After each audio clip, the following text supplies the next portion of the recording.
साथियों, आप सभी का इस प्लेटफॉर्म पर स्वागत है। यहाँ पर हम लोग घटनाचक्र पब्लिकेशन के द्वारा जो सामान्य अध्ययन पूर्वालोकन प्रकाशित की जाती है, इसके तहत जो भारतीय राज्य व्यवस्था एवं शासन की पूर्वालोकन है, इसको हम लोग कवर करेंगे। तो आज के वीडियो में हम लोग इसके जो 2 सेक्शन हैं, ये 2 सेक्शन कौन से हैं यहाँ पे आप देख सकते हैं। इसका पहला जो सेक्शन है भारत का संवैधानिक विकास और दूसरा संविधान सभा एवं संविधान निर्माण की प्रक्रिया। इन 2 सेक्शन को आज के वीडियो में हम लोग कवर करेंगे।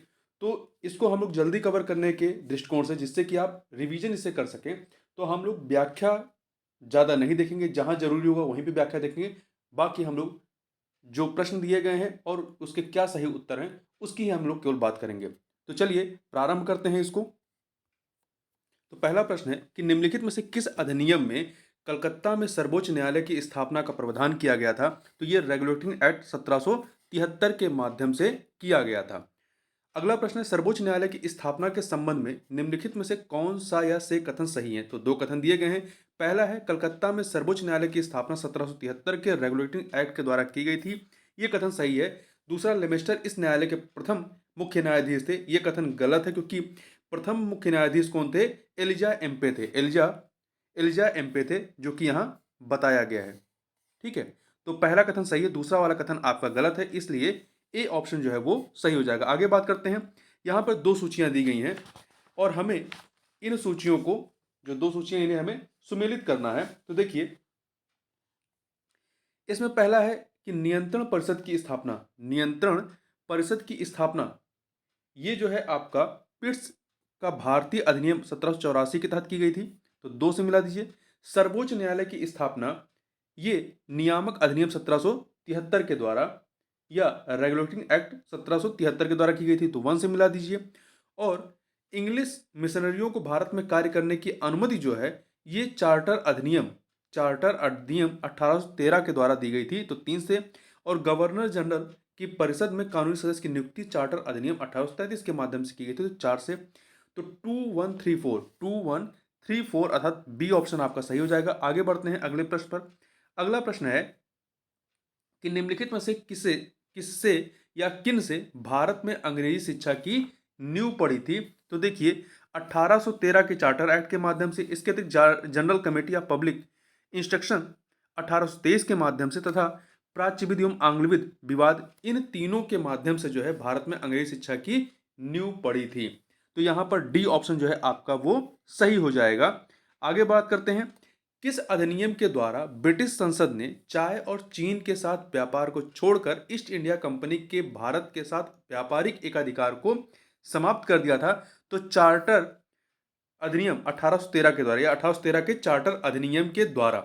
ठीक है, और चाय और चीनी के साथ भी व्यापार को जो है का एकाधिकार समाप्त किया गया था 1833 के चार्टर अधिनियम के माध्यम से। आगे चलते हैं। अगला प्रश्न है चार्टर एक्ट 1813 के संबंध में निम्नलिखित कथनों पर विचार कीजिए। तीन कथन दिए गए हैं। पहला है कि इसने भारत में ईस्ट इंडिया कंपनी के व्यापार एकाधिपत्य को, चाय का व्यापार था, चीन के साथ व्यापार को छोड़कर समाप्त कर दिया, ये कथन आपका सही है। दूसरा, इसने कंपनी द्वारा अधिकार में लिए गए भारतीय राज्य क्षेत्रों पर ब्रिटिश राज या क्राउन की संप्रभुता को सुदृढ़ कर दिया, ये भी सही है। तीसरा, भारत का राजस्व अब ब्रिटिश संसद के नियंत्रण में आ गया, ये वाला कथन आपका सही नहीं है। पहला दूसरा सही, इसलिए ए ऑप्शन है। देखिए, जो तीसरा कथन है कि भारत का राजस्व अब ब्रिटिश संसद के नियंत्रण में आ गया, तो ये इसलिए सही नहीं क्योंकि यहाँ पे देखिए लिखा है कि भारत का राजस्व 1858 ईस्वी के अधिनियम द्वारा ब्रिटिश संसद के सीधे नियंत्रण में लाया गया था। आगे बात करते हैं। किस अधिनियम ने भारतवासियों को अपने देश के प्रशासन में कुछ हिस्सा लेना संभव बनाया? तो चार्टर एक्ट 1833 के माध्यम से, क्योंकि चार्टर एक्ट 1833 की धाराओं में सबसे महत्वपूर्ण धारा संख्या थी 87, जिसमें कहा गया था किसी भी भारतीय अथवा क्राउन की देशज प्रजा को अपने धर्म, जन्मस्थान, वंशानुक्रम, वर्ण अथवा इनमें से किसी एक कारणवश कंपनी के अधीन पद अथवा सेवा के अयोग्य नहीं माना जा सकेगा। कालांतर में राजनीतिक आंदोलन में 1833 एक्ट की धारा प्रशासन में भागीदारी हेतु मुख्य आधार बनती है। आगे चलते हैं। आगे बात करते हैं अगले प्रश्न पर। निम्नलिखित में से किस अधिनियम, यहां पर ये जो प्रश्न है ये आपके किससे संबंधित है? एक सेकेंड। ब्रिटिश ताज के शासनाधीन पारित जो अधिनियम है उनसे संबंधित आगे ये प्रश्न है। तो इसमें आपका जो पहला प्रश्न है वो है कि निम्नलिखित में से किस अधिनियम के अंतर्गत भारतीय विधान परिषद को बजट पर बहस करने की शक्ति प्राप्त हुई थी? तो जो भारतीय परिषद अधिनियम 1892 था, इसके माध्यम से बजट पर बहस करने की शक्ति प्रदान की गई थी 1892 1892 के माध्यम से। आगे चलते हैं। परंतु इसमें प्रश्न पूछने का अधिकार शामिल नहीं था, बहस की बात थी परंतु प्रश्न पूछने का अधिकार नहीं था। अगला है, ब्रिटिश भारत में सांप्रदायिक प्रतिनिधित्व की व्यवस्था निम्नलिखित में से किस अधिनियम के द्वारा की गई थी? तो मार्ले मिंटो सुधार 1909 के माध्यम से। ठीक है, इसके माध्यम से सर्वप्रथम जो है सांप्रदायिक प्रतिनिधित्व की व्यवस्था की गई, जिसके अंदर मुसलमानों के लिए पृथक निर्वाचन मंडल का प्रावधान किया गया था। अगला है, निम्नलिखित में से किस एक अधिनियम के द्वारा भारत में संघीय न्यायालय की स्थापना की गई थी? संघीय न्यायालय की। तो ये जो तीन विकल्प दिए गए हैं कि भारतीय परिषद अधिनियम 1861, इसके माध्यम से नहीं, भारत सरकार अधिनियम 1909 या भारत सरकार अधिनियम 1919, इन तीनों के माध्यम से नहीं दी गई थी। ये दिया गया था भारत सरकार अधिनियम 1935 के माध्यम से। ठीक है, जो कि विकल्प में नहीं है, इसलिए डी ऑप्शन सही हो जाएगा। आगे बात करते हैं, भारत का संघीय न्यायालय निम्नलिखित में से किस वर्ष में स्थापित किया गया था? तो ये 1937 में 1937 में स्थापित किया गया था और इसके प्रथम मुख्य न्यायाधीश कौन थे? सर मॉरिस गेवियर थे। आगे बात करते हैं, केंद्र में द्वैध शासन किस अधिनियम के अंतर्गत स्थापित किया गया? तो द्वैध शासन जो है केंद्र में, तो ये 1935 का जो भारत सरकार अधिनियम था, इसके माध्यम से केंद्र में द्वैध शासन किया गया था, जबकि 1919 के माध्यम से प्रांतों में द्वैध शासन लागू किया गया था। आगे चलते हैं। अगला है, निम्नलिखित में से किस अधिनियम ने केंद्र में द्वैध शासन प्रणाली स्थापित की? तो आपका भारत शासन अधिनियम 1935। आगे बात करते हैं, क्वेश्चन नंबर 7, 1919 के भारत शासन अधिनियम की निम्नलिखित में से कौन सी प्रमुख विशेषता या विशेषताएं हैं? तो यहां पर देखिए तीन विशेषताओं के बारे में बात की गई। पहला, प्रांतों की कार्यकारिणी सरकार में द्वैध शासन की व्यवस्था थी, सही है। मुसलमानों के लिए पृथक सांप्रदायिक निर्वाचक मंडलों की व्यवस्था, ये 1919 के अधिनियम में नहीं किया गया था, 1909 का जो मार्ले मिंटो सुधार था उसके माध्यम से किया गया था, तो दूसरा वाला सही नहीं है। तीसरा, केंद्र द्वारा प्रांतों को विधायनी शक्ति का हस्तांतरण किया गया, ये भी सही है। तो पहला तीसरा सही, इसलिए आपका सी ऑप्शन सही हो जाएगा। आगे बढ़ते हैं क्वेश्चन नंबर 8 पे। तो ये है, निम्नलिखित में से किसने ब्रिटिश भारत में प्रांतीय स्वायत्तता शुरू की? तो भारत सरकार अधिनियम 1919 के माध्यम से भारत में प्रांतीय स्वायत्तता शुरू की गई थी। ठीक है, भारत सरकार अधिनियम 1919 के माध्यम से। आगे चलते हैं। अगला है, भारतीय विधान पालिका प्रथम बार द्विसदनीय बनाई गई कब? तो 1919 के भारत सरकार अधिनियम के द्वारा इसे द्विसदनीय बनाया गया था। ठीक है, 1919 के भारत सरकार अधिनियम के द्वारा। आगे चलते हैं, केंद्र में कौन सा एक्ट द्विसदनीय विधायिका लाया? तो 1919 के एक्ट के माध्यम से यह आया था। अगला प्रश्न है कि निम्नलिखित कथनों पर विचार करना है। दो कथन दिए गए हैं। पहला, 1919 के मॉन्टेग्यू चेम्सफोर्ड सुधारों में 21 वर्ष से अधिक आयु की सभी महिलाओं के लिए मताधिकार की संस्तुति की गई थी, तो ये कथन आपका सही नहीं है। दूसरा, 1935 के गवर्नमेंट ऑफ इंडिया एक्ट में विधानमंडलों में या विधानमंडल महिलाओं के लिए आरक्षित स्थानों का प्रावधान किया गया, तो दूसरा वाला कथन सही है, पहला वाला गलत है। तो यहां पर आपका बी ऑप्शन जो है वो सही हो जाएगा। देखिए, मॉन्टेग्यू चेम्सफोर्ड सुधारों के रूप में अभिहित भारत सरकार अधिनियम 1919 द्वारा महिलाओं को मताधिकार प्रदान किया गया था, परंतु यह सीमित वर्ग की महिलाओं के लिए ही था और सभी महिलाओं के लिए वयस्क मताधिकार पर आधारित नहीं था, इसलिए पहला कथन आपका गलत रहा है। आगे चलते हैं, पहला कथन गलत था। अगला क्वेश्चन है, भारतीय सिविल सेवा के संदर्भ में निम्नलिखित कथनों में से कौन सा या से कथन सही हैं? तो दो कथन दिए गए हैं। पहला है, भारत सरकार अधिनियम 1919 में भारतीय सिविल सेवा के लिए एक अलग परीक्षा का प्रावधान किया गया जो भारत में होनी थी, यह कथन सही है। दूसरा, भारतीय सिविल सेवा में 1941 में भारतीयों का प्रतिशत यूरोप वासियों से अधिक था, यह भी सही है। दो के दोनों कथन सही हैं, तो सी ऑप्शन आपका सही हो जाएगा। आगे बात करते हैं, केंद्रीय विधानसभा का या के निम्नांकित में से कौन सा या से निर्वाचन भारत शासन अधिनियम 1919 के तहत हुआ या हुए? ठीक है, तो कौन सा हुआ? तो आपका, एक सेकेंड, यहां पहले विकल्प देख लेते हैं, फिर से प्रश्न पढ़िए। केंद्रीय विधानसभा का या के निम्नांकित में कौन सा या से निर्वाचन भारत शासन अधिनियम 1919 के तहत हुआ था? तो जो 1926 का हुआ था और 1945 का, तो तो ये जो है का केंद्रीय विधानसभा चुनाव भारत शासन अधिनियम 1919 के तहत हुआ था।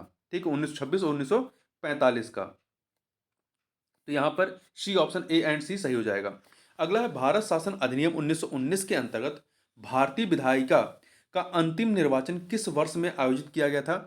तो 1919 के अंतर्गत, तो अंतिम निर्वाचन 1945 में। आगे बात करते हैं, राष्ट्रपति की अध्यादेश निर्गत करने की शक्ति प्रेरित है किसके माध्यम से?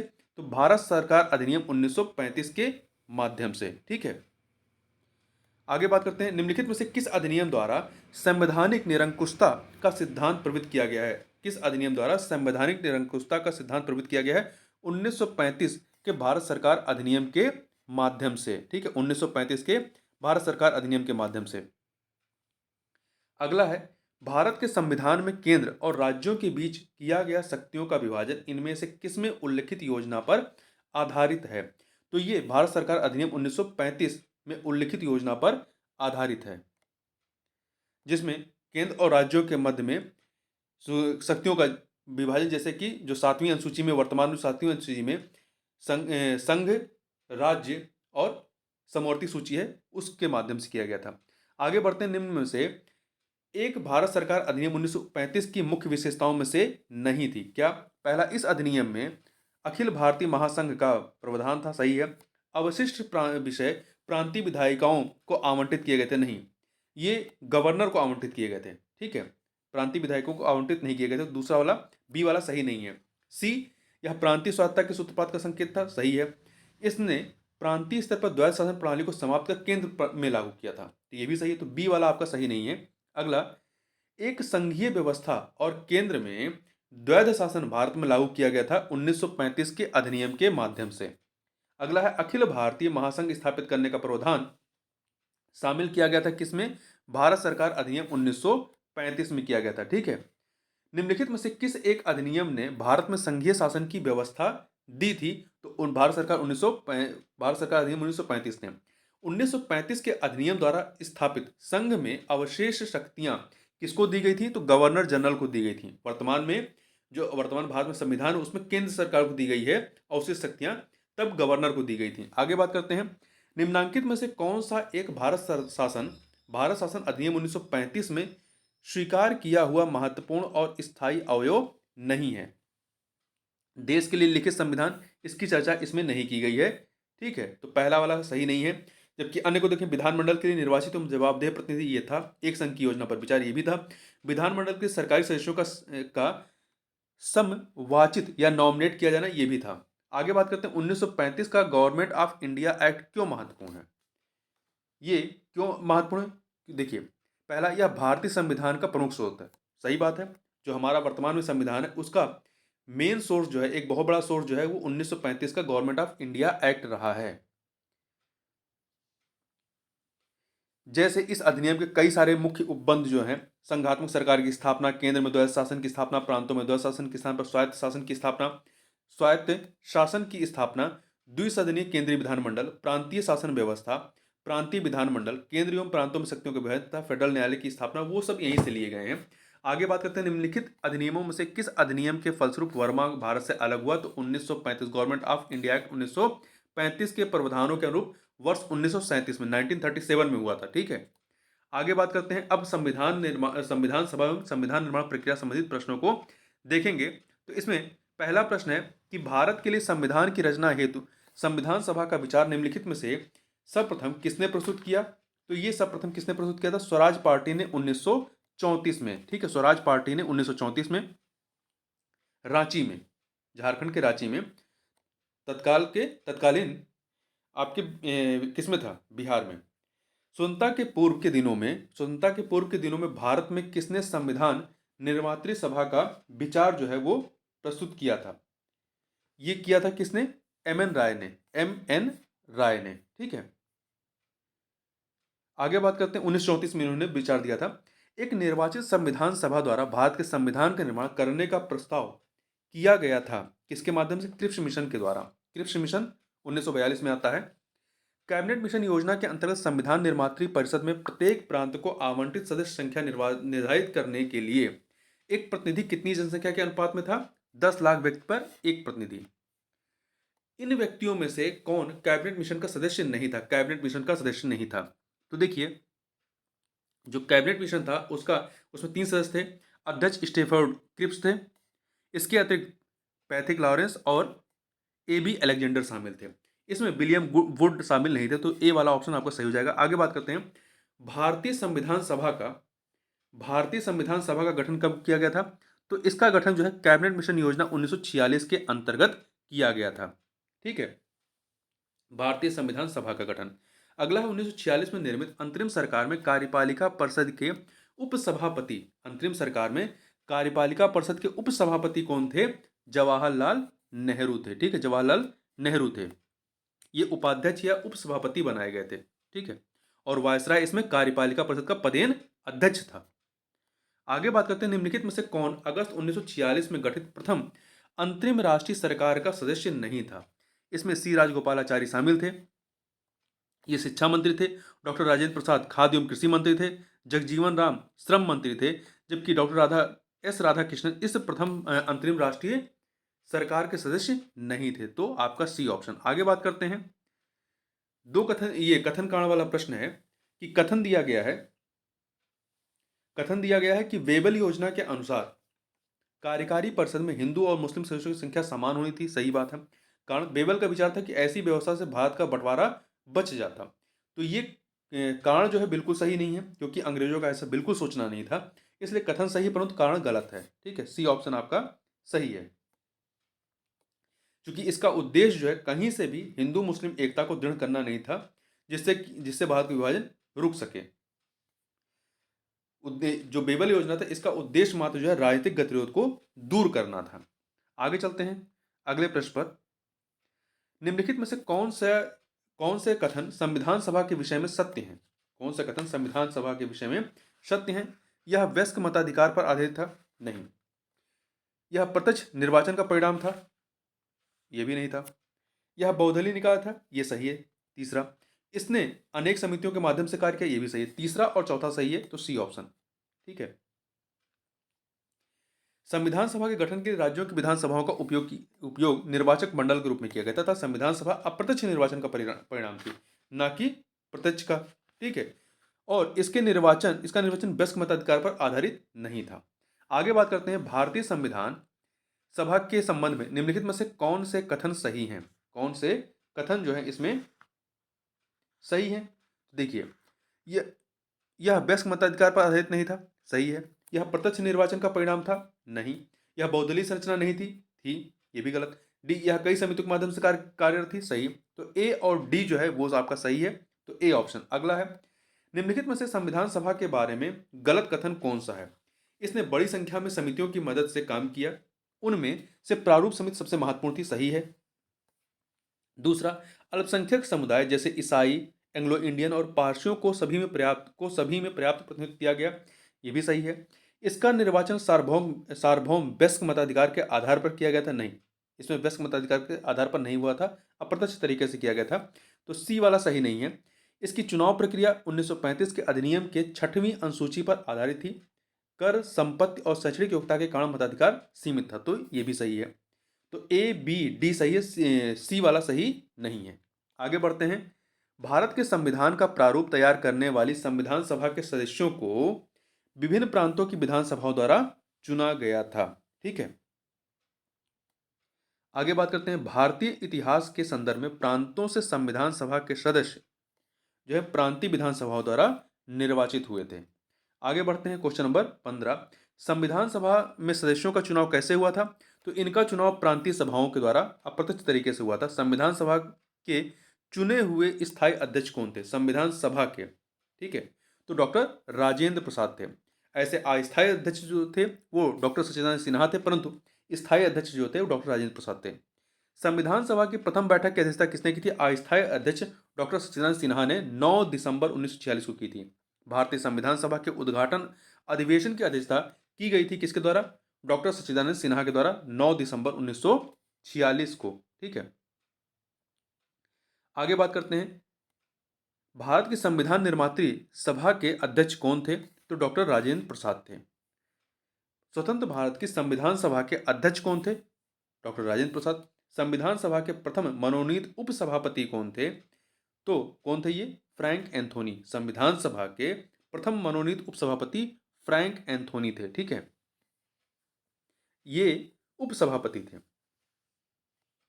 जिन्हें 9 दिसंबर 1946 को अस्थायी सभापति या अध्यक्ष सच्चिदानंद सिन्हा द्वारा मनोनीत किया गया था और एच.सी. मुखर्जी संविधान सभा के पहले स्थायी उपाध्यक्ष थे। आगे बात करते हैं, भारतीय संविधान सभा की स्थापना की गई थी, कब की गई थी? 9 दिसंबर 1946 को। संविधान सभा की प्रथम बैठक कब हुई थी? 9 दिसंबर 1946 को, ये ऑप्शन।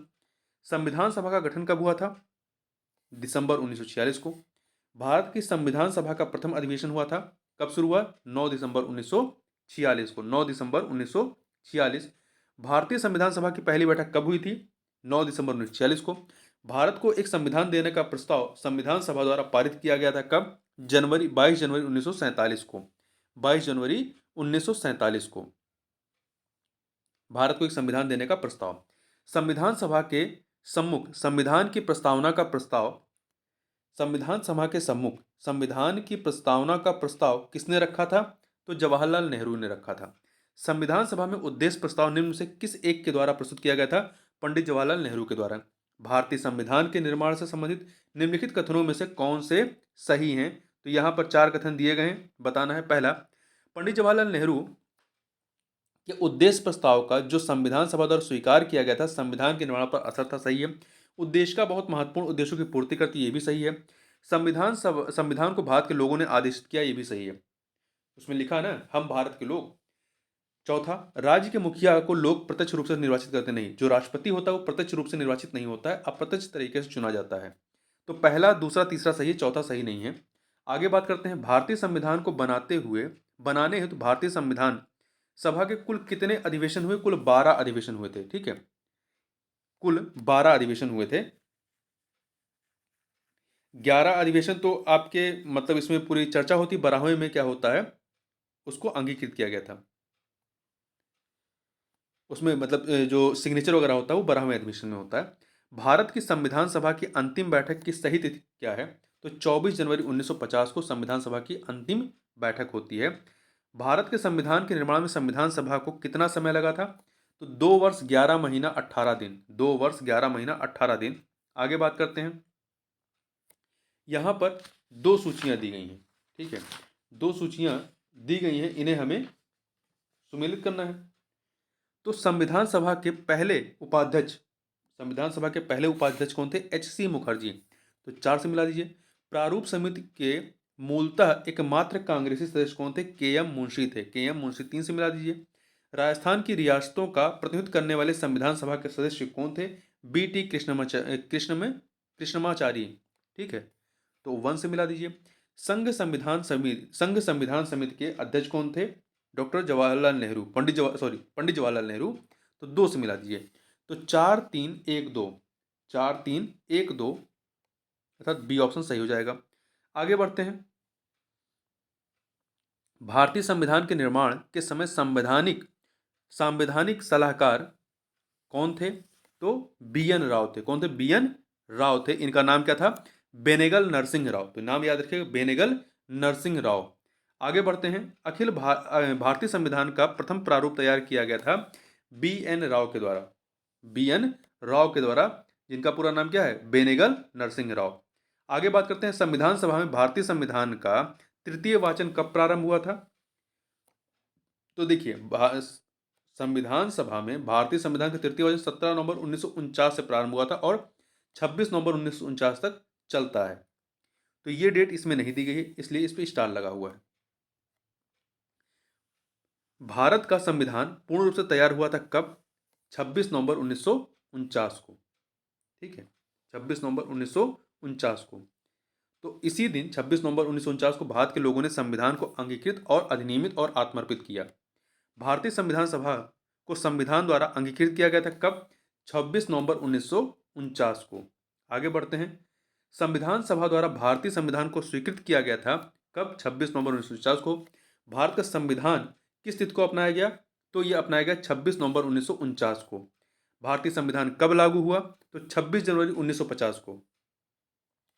ठीक है, 26 जनवरी 1950 को। अपनाया कब गया? 26 नवंबर 1949 को। आगे बात करते हैं, संविधान को 26 जनवरी के दिन लागू करने का निर्णय इसलिए किया गया क्योंकि कांग्रेस ने इस तिथि को 1930 में स्वतंत्रता दिवस के रूप में मनाया था। तो यही एक कारण था, लाहौर अधिवेशन में मनाया गया था। ठीक है, आगे बढ़ते हैं। भारतीय संविधान दिवस मनाया जाता है कब? 26 नवंबर को, क्योंकि 26 नवंबर 1949 को संविधान बनकर तैयार हुआ था और ये अंगीकृत किया गया था। भारतीय संविधान को अपनाया गया था किसके द्वारा? संवैधानिक सभा द्वारा। ठीक है, 26 नवंबर 1949 को। भारतीय संविधान को 26 नवंबर 1949 को किसके द्वारा अधिनियमित किया गया था? संविधान सभा के द्वारा। भारत का संविधान अंगीकृत एवं अधिनियमित हुआ कब हुआ था? 26 जनवरी 1950 को। भारत का संविधान अंगीकृत एवं अधिनियमित हुआ था 26 जनवरी 1950। नहीं, एक सेकंड, गड़बड़ हो गया। लागू होता है, ठीक है, परंतु संविधान अंगीकृत अधिनियमित जो होता है वो 26 नवंबर 1949 को। बी आर अम्बेडकर का संविधान सभा में निर्वाचन हुआ था कहाँ से? बम्बई प्रेसिडेंसी से हुआ था। आगे बात करते हैं, बी आर अम्बेडकर का जन्म और मृत्यु कब होती है? इनका जन्म जो है 1891 में हुआ था। कहाँ पर? मध्य प्रदेश के महू में। और इनकी मृत्यु जो होती है 6 दिसंबर 1956 को दिल्ली में। आगे बात करते हैं, निम्नलिखित कथनों पर विचार करना है। दो कथन दिए गए। पहला, तृतीय गोल में सम्मेलन के विचार विमर्श की परिणति भारत सरकार अधिनियम 1935 के पारित होने के रूप में होती है। सही है। भारत सरकार अधिनियम 1935 ने ब्रिटिश भारत के सूबों और भारतीय रियासतों के एक संघ पर आधारित ऑल इंडिया फेडरेशन के गठन का उपबंध किया। दो के दोनों कथन सही हैं। अगला है, नीचे दो वक्तव्य दिए गए हैं कथन कांड का। तो कथन है कि भारत का संविधान देश की आवश्यकताओं की पूर्ति करता है। सही है। इसको एक गृहीत संविधान कहा जाता है। यह भी सही है, परंतु स्पष्टीकरण नहीं कर रहा है। ठीक है, कथन कारण जो है कथन का स्पष्टीकरण नहीं कर रहा है, इसलिए बी ऑप्शन आपका सही हो जाएगा। ठीक है, गृहीत इसलिए कहते हैं क्योंकि हमने जो संविधान के बहुत सारे प्रावधान जो हैं विभिन्न देशों के संविधान से लिए हुए हैं। अगला है, संविधान सभा में वयस्क मताधिकार को 15 वर्ष के लिए स्थगित करने की बात की थी किसने? मौलाना आजाद ने। ठीक है, मौलाना आजाद ने की थी, किंतु डॉक्टर राजेंद्र प्रसाद और पंडित जवाहरलाल नेहरू ने स्थगित करने की वकालत का विरोध किया था और उन्होंने अपनाने के लिए अपनाने के पक्ष में अपनी बातें कही थी। अगला, निम्नलिखित में से किसने सुझाव दिया था कि भारत की स्वतंत्रता के बाद भारतीय राष्ट्रीय कांग्रेस को एक राजनीतिक दल के रूप में भंग कर दिया जाना चाहिए? ये कहा था महात्मा गांधी ने। किसने कहा था? महात्मा गांधी ने कहा था। निम्नलिखित में से किसने कहा था कि एक संविधान एक मशीन की तरह बेजान चीज है, इसमें वे लोग जीवन फूंकते हैं जो इसका नियंत्रण करते हैं। भारत में बस कुछ ईमानदार लोगों की आवश्यकता है जिनके लिए राष्ट्रहित ही सर्वोपरि है। ये कहा था डॉक्टर राजेंद्र प्रसाद ने 26 नवंबर 1949 को भारतीय संविधान को अपनाए जाते समय उनका ये वक्तव्य का अंग है। उनके वक्तव्य का यह अंग है। अपनी राष्ट्रवादी प्रतिक्रिया में भारतीय संविधान के निर्माताओं ने अल्पसंख्यकों के हितों तथा भावनाओं के महत्व को कम करके आंका है। यह कथन किसका है? आइवर जेनिंग्स का है। किसने कहा था कि संविधान सभा कांग्रेस थी और कांग्रेस भारत था? यह कथन था ऑस्टिन का। ठीक है, किसका था? ग्रैनविले ऑस्टिन का था। यह वक्तव्य उनकी पुस्तक द इंडियन कॉन्स्टिट्यूशन में वर्णित है। भारतीय संविधान सभा में कुल कितनी महिला सदस्य थी? तो कुल 15 महिला सदस्य थी। ठीक है, 15 महिला सदस्य थी। तो इस प्रकार से इस वीडियो में बस इतना ही। मिलते हैं नेक्स्ट वीडियो में, तब तक के लिए बहुत बहुत धन्यवाद।